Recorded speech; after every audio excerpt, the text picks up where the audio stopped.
Hi guys, this is Cheesy Mr. Poof, and I welcome you to a brand new show that I'm doing. It is called CheezyTops, and I will be counting down my top 7 of something. It always changes with this show. So, for the very first episode of CheezyTops, I will be counting down my top 7 favorite Grand Tournament cards. So, let's just get right into it. At number 7 we have the King of Stormwind, Varian. The card is 10 mana for a 7/7 legendary. With the battle cry, draw 3 cards, put any minions you drew directly into the battlefield. Now when they first revealed Varian, it was friggin' bonkers. I mean, I was super hyped for this card. I still haven't gotten the dust to craft him yet, because I've been crafting all the other cards, but I will one day either crack him or craft him. The funny thing about Varian is it's so much value. In Control Warrior, 10 mana 7/7, okay, the body isn't okay on its own. 10 mana 7/7, not that good. But the Battlecry, draw 3 cards and put any minions you drew directly into the battlefield is pretty friggin' bonkers. I mean, you run some taunts, whatever, like Kel'Thuzad, you can do some really cool next level shit. I mean, you can even, this is a weird use for it, but you could use charge minions. And like, if you draw 3 charge minions from your deck, you're dealing a lot of friggin' damage. I mean, so many possibilities with this card, I love it. And for number 6, we have Justica Trueheart, a 6 mana 6/3 legendary with the battle cry, replace your starting hero power with a better one. Now, that is pretty friggin' cool. I mean, if you're a mage, your deal 1 becomes a deal 2. If you're a hunter, your deal 2 to the hero becomes deal 3 to the hero. And one of the best ones, in my opinion, is, the warrior. Armor 2 becomes armor 4. I mean, in Control Warrior, that is like super friggin' bonkers. I mean, I've seen Control Warriors get friggin' insane with this card, getting armored up into like high heavens. The short end of the stick, let's see. I don't know, maybe Rogue. Because a 2/2 dagger is not that exciting, but then again you have 4 damage on it. So yeah, there are no real like bad hero powers. I mean, the Warlock one kind of fights handlock. I mean, you draw 1 card, but you don't lose the life, so you don't get the Mountain Giant. The Molten Giants, sorry. You don't get the Molten Giant triggers, but hey, it's still pretty cool. I like it, and that's why it's number 6. And for number 5, we have Murloc Knight. 4 mana 3/4, that's also Murloc, and it has one of the new keywords, Inspire. And it goes, Inspire, summon a random Murloc. Oh my god, is this card so fun. I mean, I play Paladin Populate deck, and I get my board running, and then I drop another minion, but dude, inspiring some Murlocs, and then I have that Silverhand Regent, I think it was, that makes also Silverhand Recruits when you inspire, and you can get like crazy shit. I mean, if you inspire a Murloc Knight out of a Murloc Knight, you're gonna start snowballing out of control right there and there. So that's why I think Murloc Knight is a pretty friggin' cool card. I'm not sure Murloc Paladin is legit yet, but this might push some directions there. Sure, it's cool. And for number 4, this one I really liked, but the top 3 were just too good to pass. So, number 4 is Savage Combatant. It is a 4 mana 5/4, and it's a beast. And it has the Inspire effect of give your hero +2 attack this turn. Yes, Beast Druid is one of my all-time favorite archetypes, even though it's not like super competitive, but it's extremely fun. At the moment, my Beast Druid deck has gone 8 and 3 on ranked, which is pretty okay, in my opinion. And I like this, that it's pushing some of the aggro elements to the druid, so you could try to pull some sort of an aggro druid deck with lots of...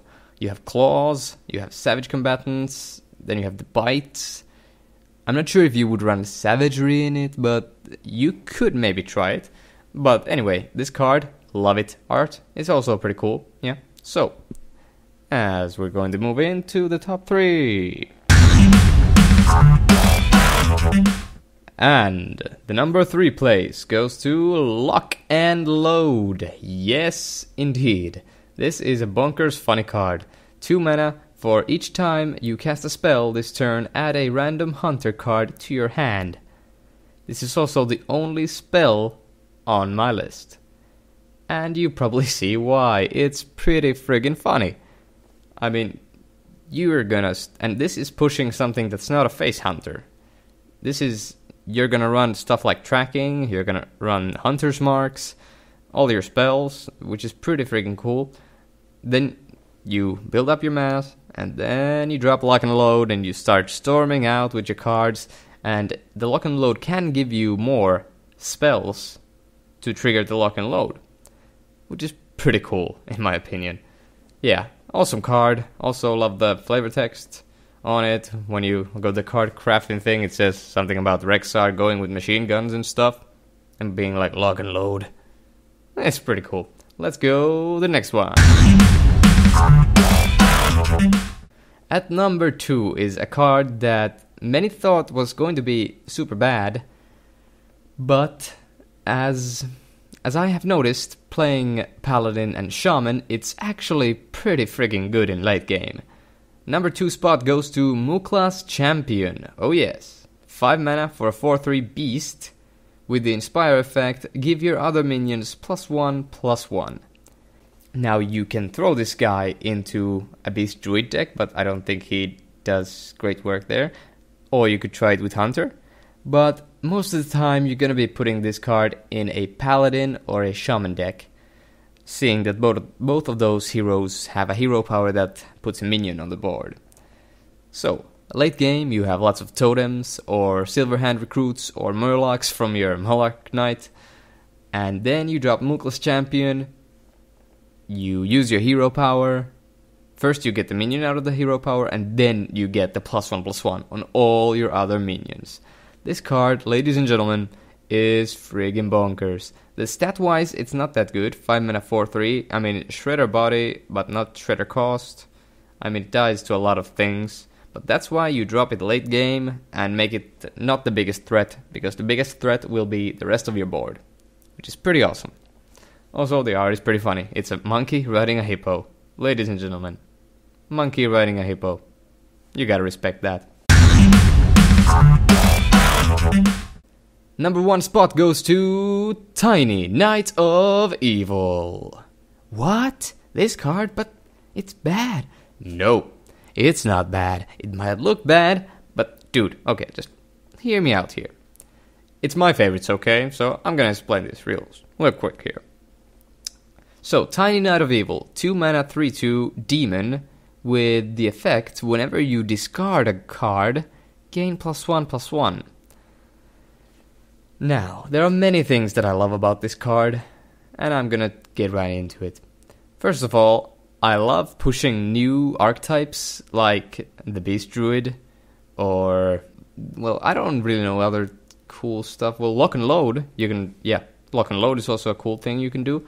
So, Tiny Knight of Evil is trying to push you to a thing where you discard a guard and gain +1/+1 on the Tiny Knight of Evil.